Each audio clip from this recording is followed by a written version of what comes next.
Hello everyone, I hope you're doing well. Today I will talk about an article which is about slave hair and African American culture during the 18th and 19th century, written by Shane White and Graham White in February 1995. Well, probably most of you gonna think that these authors have any relationship because they share the same last name, but in fact they do not have any relationship.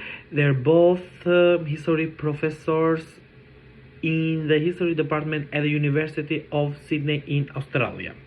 According to the Google Scholars, this article was cited by 162 people, which is quite a few people cite this article.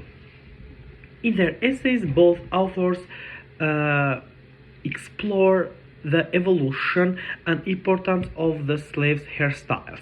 They investigate their possible hairstyles' origin in Africa and the reasons for changes in styles in America during the 18th and 19th centuries.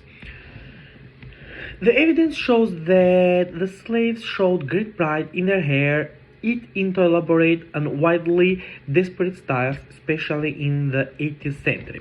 The author suggests that the hairstyle have existed in Africa at the times. In West Africa, men hair could be quite short, while the women would shape their hairstyles. Sources of information about this topic are really short, and in the 18th and 19th centuries they were mostly limited to a few observations made in diaries and letters. White observers have left all of these sources behind. Nevertheless, in the 19th century, photographic evidence started to appear, as well as stories that came from the slaves themselves. The women and men have short hair according to the photos appeared during the 19th century. This evidence shows that hairstyles of slaves in America experienced significant changes during the two centuries.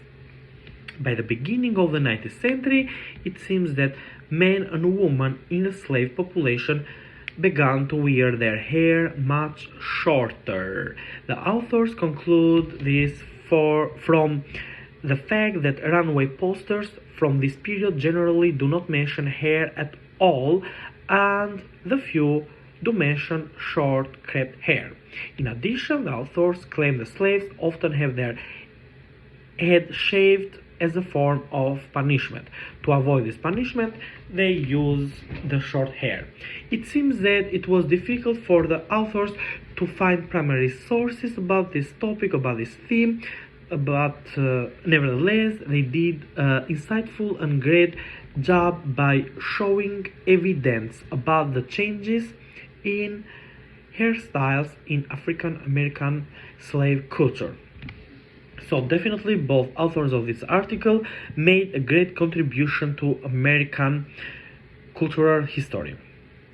I have three questions for my classmates. The first question consists of how can this article assist young academics in their studies about African American culture? The second question is why is hair so important in African American history? And the third question is how did the authors of the article, Shane and Graham White, shed light on the neglect of the culture of Southern and African American during the 18th and 19th century? Thank you so much for your attention. You may have a good one.